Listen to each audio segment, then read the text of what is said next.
क्या आपके साथ भी ऐसा होता है कि पूरा दिन निकल गया हो, काम ज्यादा कुछ भी नहीं किया, लेकिन दिमाग ऐसे भारी हो जाता है जैसे कि कोई पहाड़ उठा रहा है।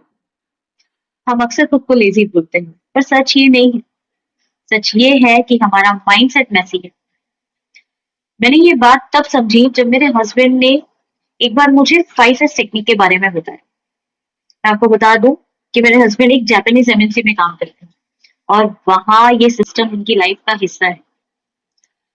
चलो बात करती हूँ कि उन्होंने मुझे क्या बताया। उन्होंने मुझे समझाया और सिखाया कि कैसे ये टेक्निक सिर्फ बड़ी-बड़ी फैक्ट्रीज के लिए नहीं है, बल्कि हमारे घर और हमारे दिमाग के लिए भी एक जादुई छड़ी की तरह काम करती है। ये सिर्फ मैं आपको बोलूँ कि ये सिर्फ फैक्ट्रीज के लिए नहीं, ये लाइफ बदलने का फॉर्मूला है। लेट्स ब्रेक डाउन कि कैसे ये 5 जापानीज वर्ड आपकी लाइफ से मेंटल थकान को हमेशा के लिए मिटा सकते हैं। तो चलिए स्टार्ट करते हैं। सबसे पहले बात कर लेते हैं, सबसे पहला जापानीज वर्ड जो है सेट। सेरी, ये सबसे पहला स्टेप। इसका मतलब होता है शॉर्टिंग। ठीक है, अलग करना। इसे एक ऐसी बात से समझते हैं जो हम रोज करते हैं।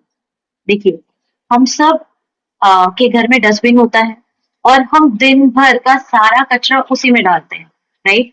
पर क्या हम उस कचरे को घर में रखते हैं? नहीं। सुबह होते ही हम सबसे पहले उस कचरे को ले जाके बाहर निकाल देते हैं। क्यों? क्योंकि हमें पता है कि अगर वो कचरा घर में पड़ा रहा तो उसमें से बदबू हो जाएगी, ठीक है? बीमारी फैलेगी और पूरे घर जो हमारा है वो रहने लायक नहीं बचेगा।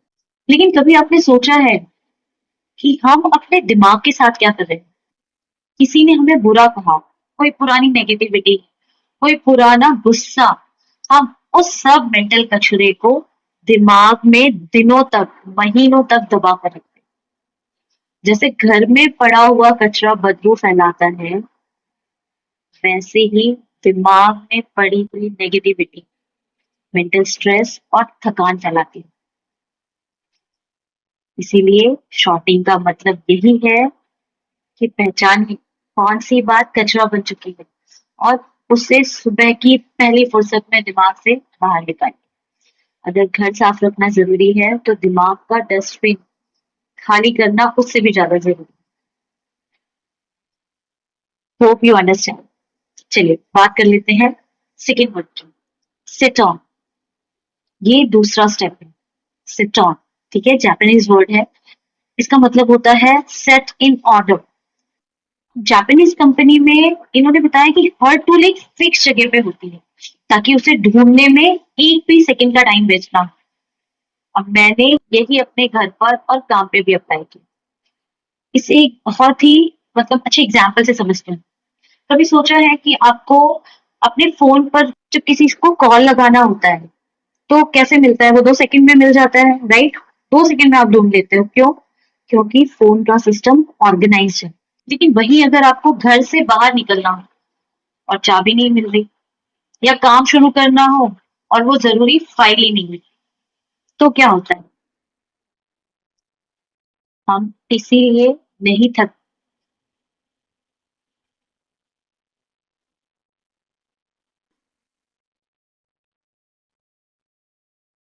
लेकिन वहीं अगर आपको घर से बाहर निकलना हो और चाबी नहीं मिल रही हो या काम शुरू करना हो और जरूरी फाइल नहीं मिल रही हो, तो क्या होता है? हम इसीलिए नहीं थकते क्योंकि हम काम ज्यादा करते हैं। हम इसलिए थकते हैं क्योंकि हमारा दिमाग सारा दिन डिसीजन फटीक से लड़ता रहता है। ये मैंने आपको इसके पहले के वीडियो में बताया था, डिसीजन फटीक क्या होता है, कैसे छोटे छोटे कामों से हमारा दिमाग थक जाता है। चाबी कहाँ है, डायरी कहाँ है, आज पहला काम क्या करना है, ठीक है? ये जो छोटे छोटे सवाल हैं, ये हमारी 50% मेंटल एनर्जी को खत्म कर देते हैं। जब हमारा एनवायरनमेंट मेसी होता है तो हमारा दिमाग हर वक्त सर्च मोड पे रहता है, राइट? और ये सर्च मोड ही हमें मेंटली ट्रेन कर देता है। डिसिप्लिन का मतलब बोरिंग होना नहीं है, बल्कि अपने दिमाग को इन फालतू कामों से फ्री करना है ताकि वो असली काम पर फोकस कर सके। हर चीज का एक एड्रेस फिक्स कर दीजिए, एक जगह फिक्स कर दीजिए ताकि दिमाग को ढूंढना ना पड़े। बस पता हो कि हाँ, ये चीजें यहाँ पर रखी हुई हैं। आइए बात कर लेते हैं थर्ड वर्ड की जो है सेसो। ये तीसरा स्टेप है, सेसर। इसका मतलब होता है शाइन। अब इसका मतलब सिर्फ सफाई नहीं बल्कि डीप इंस्पेक्शन है। इसे एक सिंपल एग्जांपल से समझते हैं फिर से। मानो आप रात को थक कर सो गए और आपने अपने किचन का टेबल जो है ना और बर्तन पूरा बिखरा हुआ है, टेबल गंदा पड़ा हुआ है, वैसे ही छोड़ दिया आपने। अगले दिन जब आप सुबह उठते हो तो सबसे पहले उस बिखरी हुई टेबल को देखते हो, राइट? तो क्या होता है, उठते ही दिमाग में एक बर्डन आ जाता है, मूड खराब हो जाता है और दिन शुरू होने से पहले ही आप थका हुआ फील करने लगते हैं। लेकिन वहीं अगर आप मान लो कि रात को 5 मिनट लगाकर आपने टेबल साफ कर दिया सोने के पहले, ठीक है, तो उठते ही क्या लगेगा आपको, एक फ्रेश स्टार्ट मिलती। हमारा दिमाग भी बिल्कुल वैसे ही रात को सोने से पहले अपने दिमाग की धूल साफ करिए। उस टेबल की तरह अपने दिमाग को रीसेट करिए। जर्नलिंग करिए या बस 2 मिनट आंखें बंद करके सोचिए कौन सी बातें आज कचरा बन गई और उन्हें कल पर कैरी फॉरवर्ड मत करिए।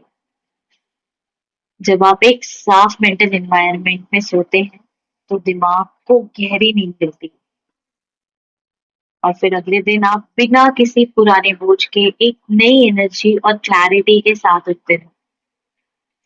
याद रखिए, सुबह की शांति रात की सफाई पर डिपेंड करती है। बात कर लेते हैं फोर्थ स्टेप पर, सिकेस्तु, यानी स्टैंडर्डाइज। इसका मतलब ये है जो सफाई और ऑर्गेनाइजेशन आपने की है उसे एक सिस्टम में बदल देना। इसे एक सिंपल एग्जांपल से समझें। देखो, आपने नोटिस किया होगा कि ट्रैफिक सिग्नल जो हर जगह एक जैसे होते हैं, लाल मतलब रुकना, हरा मतलब चलना, ये एक स्टैंडर्ड है। इसीलिए ड्राइवर को हर मोड़ पर सोचना नहीं पड़ता है कि अब क्या करूं। ठीक उसी तरह हमारी लाइफ में थकान इसलिए होती है क्योंकि हम रोज नए फैसले लेते हैं। एक स्टैंडर्ड सेट करें। जैसे मान लीजिए कि रात को 10 बजे फोन साइड, तो वो आपको फॉलो करना है कि ये 10 बजे साइड में तो साइड, ठीक है। जब आप अपना ये स्टैंडर्ड सेट करते हैं तब क्या होता है, दिमाग को बार बार फैसला लेना नहीं पड़ता है, ठीक है। मैं आपको बोलूँ, जो मोटिवेशन होते हैं ना, एक माचिस की तीली की तरह होते हैं, तुरंत तो जलती है पर जल्दी बुझ भी जाती है। लेकिन स्टैंडर्ड एक इंजन है जो आपको बिना सोचे आगे ले जाता है। चलो अब बात कर लेते हैं फिफ्थ स्टेप की। ये है सिद्धकेशु। इसका मतलब होता है सस्टेन। लास्ट और सबसे इंपॉर्टेंट स्टेप है, ठीक है। इसका मतलब है जो नियम या जो सिस्टम आपने बनाया है उन्हें तब तक फॉलो करना जब तक वो आपके नेचर में ना आ जाए, आपकी फितरत ना बन जाए। फिर से एग्जाम्पल ले लूं, जैसे हम सुबह उठकर बिना सोचे ब्रश करते हैं ना। क्या आपको कभी ब्रश करने के लिए मोटिवेशन की जरूरत पड़ती है, उठो अब तुम्हें ब्रश करना है? ऐसा कोई मोटिवेशन की जरूरत नहीं है ना, क्योंकि आपने सालों से उसे सस्टेन किया है कि भाई अब उठना है, ब्रश करना है, तो वो आपकी लाइफ का हिस्सा बन चुका है, ठीक है। Hope you understand now. Discipline का असली मतलब खुद को सजा देना नहीं बल्कि खुद से किया हुआ वादा निभाना है। जापानीज एमएनसी में लोग डिसिप्लिन को एक बोझ नहीं अपनी इज्जत समझ रहे हैं। अच्छा, शुरुआत में जब आप इसे फॉलो करोगे ना तो मुश्किल लगेगा, मन कहेगा कि आज रहने देते हैं, पर यही वो टाइम है जब आपको सस्टेन करना होगा। जब तक आप अपने सिस्टम को सस्टेन करते हैं तब तक सिस्टम आपको सस्टेन करता है। सिस्टम के बिना ग्रोथ सिर्फ एक, समझ लो, ड्रीम है। तो जापान की ये टेक्निक सिर्फ एमएनसी के लिए नहीं है, हम जैसे लोगों के लिए भी।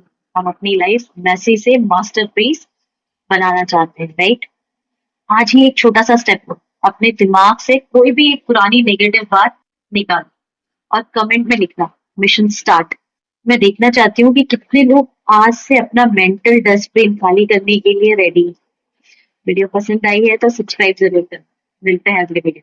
Till then take care, bye bye.